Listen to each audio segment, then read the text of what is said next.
All That's right. good. And we are recording. Okay. Go ahead. Welcome to Sunday Morning Grace.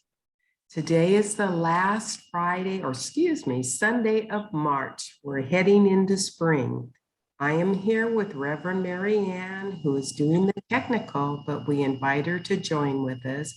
And I have my favorite friend, Reverend Signe, joining me today, who I went through missionary school with, and I'm wearing her beautiful silk scarf that she made for us. What would you like to say?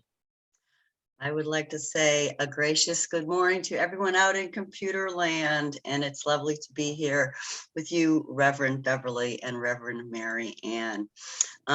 It's wonderful that I have finally come to a place where I can be here on Sunday Morning Grace. Different schedules didn't allow for me to do that, but here we are right in the beginning of spring, and I am ready to come back into the fold, and very, very happy to be able to do that and share in this loving community. The angels certainly arranged for that schedule. Very awesome. We're glad to be all together again. Yes. So I would like to start with our opening grace. And as I did, I drew a card to bring balance to me. And the card was from the Fairy Fae deck. And it stated, let's find the words to long forgotten songs and dance to the music in your soul. Let's bow our heads. I welcome all higher energies, archangels, masters, and benevolent beings, anyone who wishes to contribute to our highest good during this Sunday morning grace. Thank you, and so it is. Oh, and so it Is following your guidance, align with your inner voice, just as the card said, listen to the music within your soul. What does that mean to you, Reverend Signe? I was going to say that could not really have been a more perfect card, could it have been? Because I think when we do listen to our inner voice and do know the surety of it and have the faith and the trust, if that doesn't make you dance and sing, knowing that you have the divine connection and are supported, I don't want to compare it to a marionette, but you have those golden strings from your angels and the universe helping you move. So I think that's a lovely vision, picture. That makes me think of when we first started actually card reading. How did you get your messages? How did you get your guidance? So I went back and started looking, and immediately for me, it's audio. And I started listening. And you think, oh, you're just hearing things or somebody around you's talking. But once you begin to follow those voices and act upon them, you begin to get stronger and stronger and start building this golden string. So it becomes vibrant and vibrates and keeps you aligned. You must continue to follow them. Don't ignore them, because the chaos then comes. And that's so important. I was going to say, you only have to ignore your angels a couple of times before they blow a few raspberries at you and say, okay, well, when you come back to center and are ready to listen, we'll be ready to give you the heads up that you need. That is so true. Life is just so much simpler. And when you think, oh, I want to go here, and yet they're telling you to go to the market this way, and oh, no, it's shorter, no traffic. There's reasons, and it's beyond our control, and it's all in divine timing, and it's all meant for us to listen to. So be aware of these messages. I agree. And as you talked about reflecting back to when we started the card reading course, how do we receive the information? And I know that I'm very aware of my own thoughts because they always hit me in my frontal lobe. That's where I'm having it.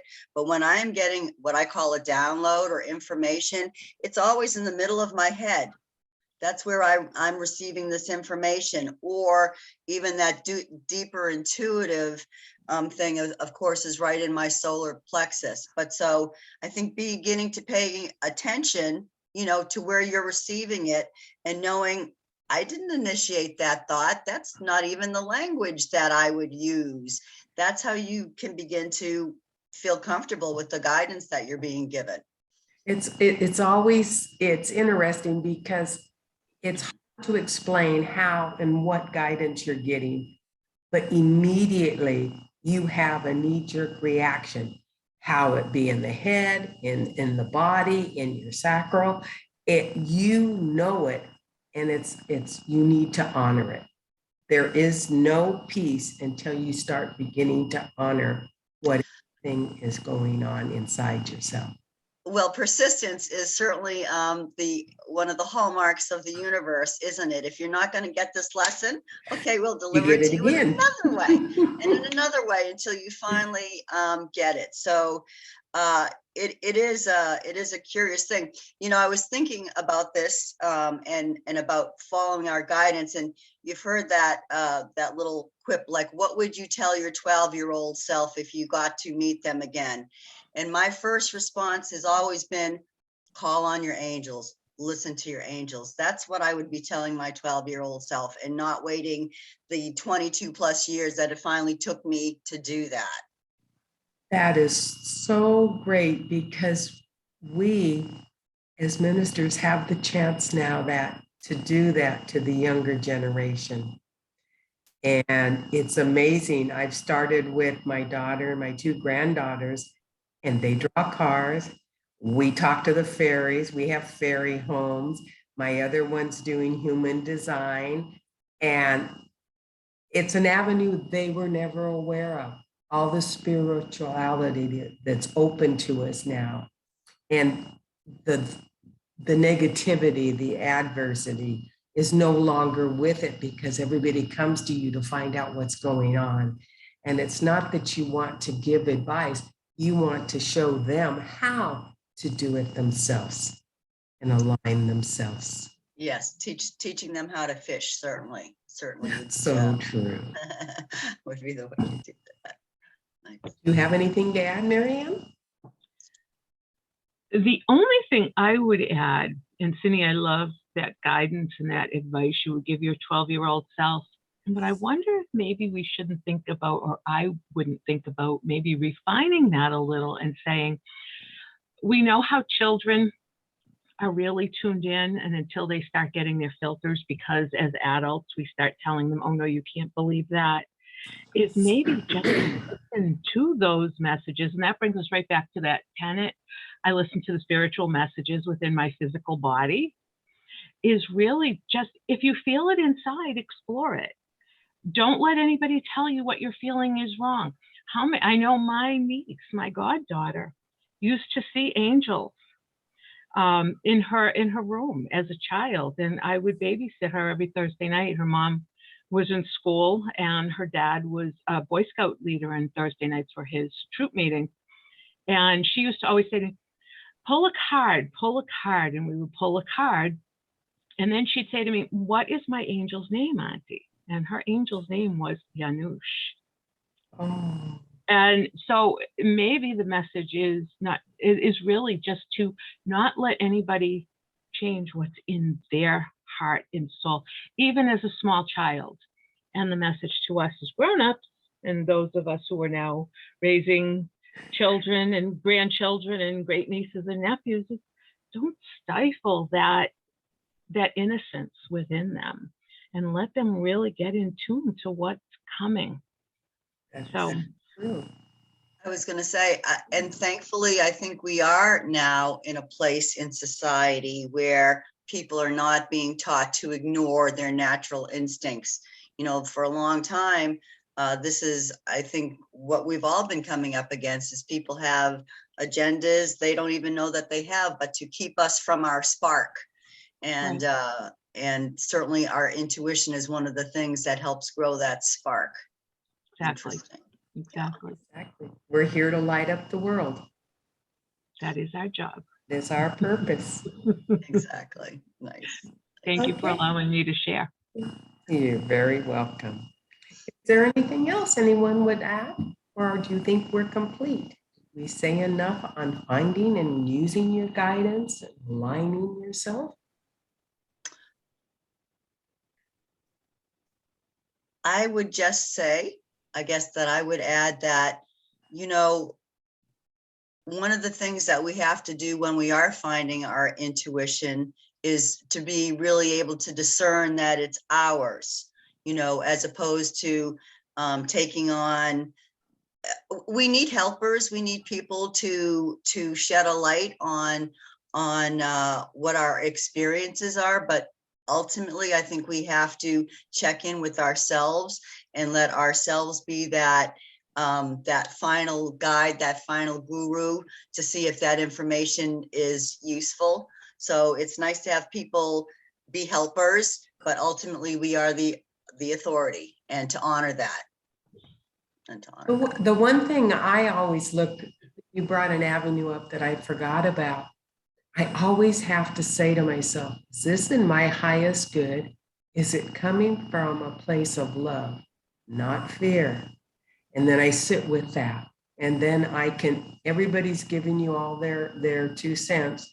And then you can sit with that and your body will let you know yes or a no. You just know it.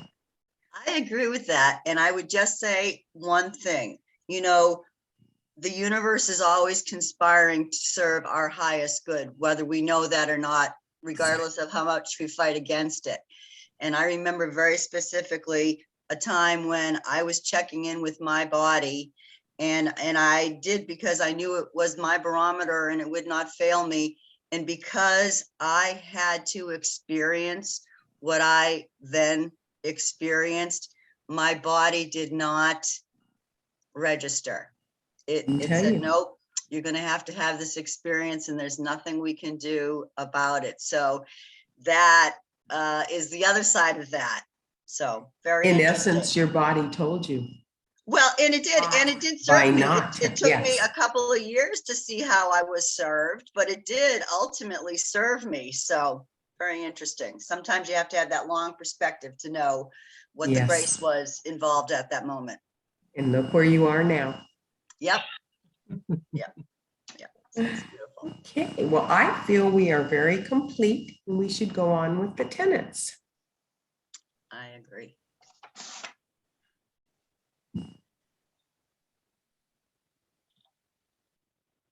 It'd be nice if I shared calling it up, wouldn't it? Yes, because I didn't bring them. There you go. All righty. I open my heart with gratitude and intend today to master my spiritual, mental, emotional, and physical energy. I am dedicated to my spiritual practice. I surrender to my soul's purpose through sacred prayer. I own my guidance. I live in partnership with my angels. I serve with a loving heart. I am compassionate in every moment. I trust it's all good. I allow immediate forgiveness. I honor my truth. I listen to the spiritual messages within my physical body. I express myself creatively, and I am one with Mother Earth. And so it is. So it is. Uh-huh. This was a wonderful discussion, very enlightening. I feel we touched on a lot of bases that give us a lot of thought for the following week. Do you have anything to add? I do have something to add. You encouraged me and inspired me to pull a card for, excuse me, our final blessing. Excuse me. And this is from the Mother Mary Oracle, which I certainly was guided to use this book from the Divine Order of the Sacred Rose. And just a funny little caveat to all of this, Alana Fairchild, the woman who illustrated this book, Shiloh, was also Javi Mendel's teacher. So you will recognize Javi Mendel's Angel. traces in here from her teacher. Oh So, my gosh. yeah, when I realized that, it was like, whoa, how cosmic is that? So Yeah. the card that I pulled is number 43 for Our Lady of Comfort. And I'm just going to read this briefly and then say it, because our angels do bring us comfort. The universe is always looking to bring us comfort, to move us to the next best place where we can be if we don't fight it. So even though you may not see me, I am holding your hand. Even though you may not hear me, I am speaking through your heart. I am never far away from you. I am by your side with love, guidance, and protection always. You are my own. I could not bear to be apart from you. Receive my messages of comfort and peace. And isn't that always with us? Isn't that always with Absolutely. us? Beautiful. So this is my closing blessing to us all. Divine Mother, love me unconditionally and comfort me with truth. Only the divine plan shall be. All is safe and unfolding according to divine wisdom now. I trust in the universe and I am safe. Amen. Amen. Absolutely wonderful. We have a lot to think about this week and many blessings to go through the following weeks. Thank you for joining. We'll see you soon. Thank you. Peace be with you all. Bye all. Take care. Thank you, ladies. Have a great week.